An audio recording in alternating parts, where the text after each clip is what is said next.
Leaders such as Bill Clinton, Nelson Mandela and even Pope Francis are often cited as charismatic leaders. Yet we know that President Clinton had sexual relations with a White House intern and then blatantly lied about it on national television. Nelson Mandela led the liberation of black South Africans, but also ensured that there wasn't a bloodbath, as leadership shifted from the old white order. His charisma was on display in his public image and in his private dealings. On choosing the name Francis when he became Pope, the former Cardinal Bergoglio of Argentina issued a message that his leadership was to be characterised by humility and compassion for the poor. By getting rid of much of the pomp, living in a simple apartment and driving an old car, the Pope appears to have attracted many people. Yet it is too early to tell whether this charisma will achieve something significant. So the question is charisma important to leadership? The quick answer is no. Effective leaders aren't necessarily charismatic figures, but have other attributes that enhance organisational performance. The modern theory of charisma emerged mostly from Max Weber's work, Economy and Society. He saw charisma as one of the three sources of authority. The other two were bureaucratic authority, based on respecting organisational rules, and traditional or patriarchal authority that is based on enacting traditional ways of doing things. Contrasting with these static models of authority, according to Weber, is charisma, a force which is outside the realm of everyday routine and, therefore, sharply opposed both to rational and to traditional authority. One wonders if Weber had not died relatively young in 1920, whether he might have altered his theory. In Weber's own country, 19 years later, Hitler's charisma had convinced the German people to go to war and to enact the final solution genocide of the Jews. The Soviet Union by the 1930s was led by another charismatic psychopath, Joseph Stalin, who was responsible for the deaths of about 12 million people from executions, concentration camps and hunger. So, how can we know in advance whether a charismatic figure will be a Stalin or a Gandhi, a Hitler or a Martin Luther King? Let us first turn to charisma at an organisational level. When does the charisma of a CEO benefit an organisation? CEO charisma is related to a firm's performance through its effect on two mediators: transformational leadership climate and organisational identity strength. In a study of 150 German firms, Stefan Böhm and colleagues found firstly that when charismatic CEOs raise the transformational leadership climate within an organisation, it should produce a cascading effect among managers at lower levels. Secondly, the combined effect of CEO charisma and transformational leadership climate then increases a firm's organisational identity strength, which is positively related to firm performance. Transformational leadership is constituted by four factors: idealised influence, inspirational motivation, intellectual stimulation, and individualised consideration. When leaders apply these principles, their charisma power will be positive, not negative. A leader's geographic distance from their followers will diminish the charismatic influence of the leader. Those in top management, geographically close to the leader, will be most influenced by a leader's charisma. Charisma is more likely to emerge in a leader in four types of context: in organisational environments characterised by a high degree of change or by a stable environment that needs to change, weak or run-down organisations, or the early stages of an organisation which provide opportunities for charismatic leaders to define the organisation's identity and mission, when objectives are less easy to define and measure, charismatic figures tend to do well?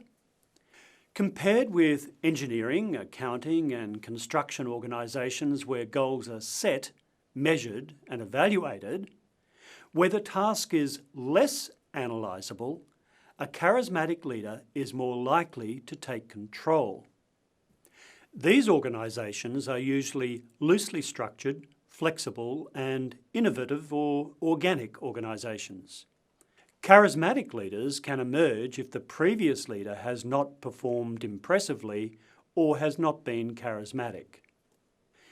Ultimately, charismatic leaders can be deemed genuine if he or she contributes positively to the organisation.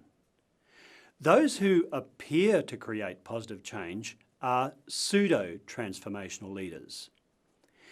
Executives working under pseudo-transformational leaders perceived these leaders to be more abusive, felt more dependent on, obedient to and fearful of their leaders, and had higher levels of job insecurity. Turning now to look at the potential dark side of leadership, it can be said that destructive leadership occurs when coercion and control rather than persuasion and commitment are the means used to obtain compliance. And the leader is more concerned with selfish interests rather than the interests of the organisation. The effect on susceptible followers and conducive environments is negative.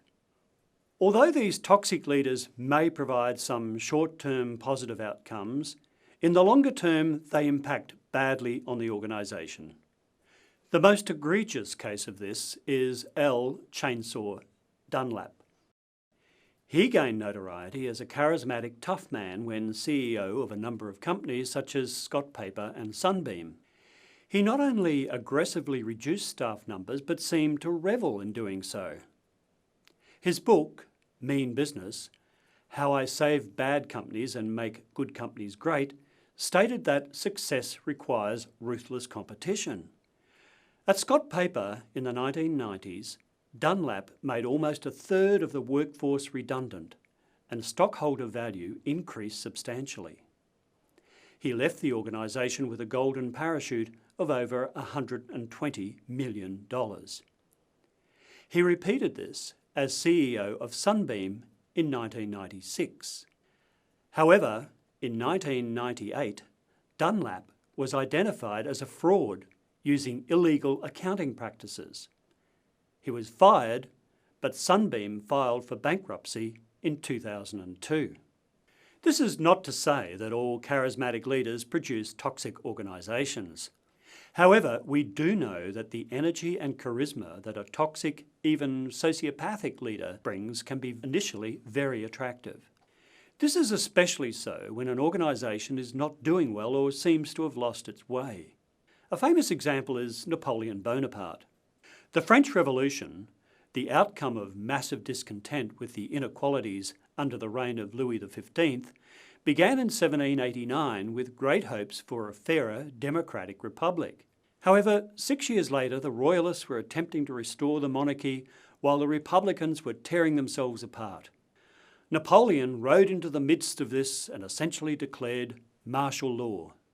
The famous phrase used by Napoleon was that he used a whiff of grape shot, the use of firearms, to gain attention and identify himself as the man who would restore order.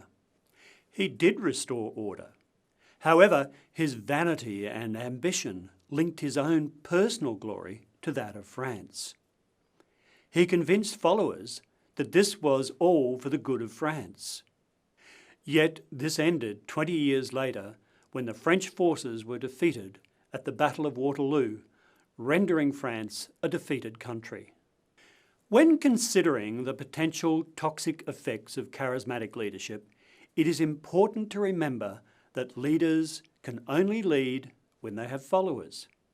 The people most likely to follow charismatic leaders, good or bad, usually, have unmet physical or psychological needs, have low self-esteem and self-efficacy, have low intellectual, social and moral maturity, and have unsocialised values such as greed and selfishness.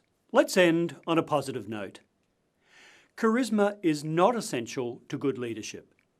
However, a charismatic leader is more likely to be effective when displaying the attributes of transformational leadership, using their influence to set a standard, motivating others to do well, stimulating followers with meaningful tasks, and caring about others.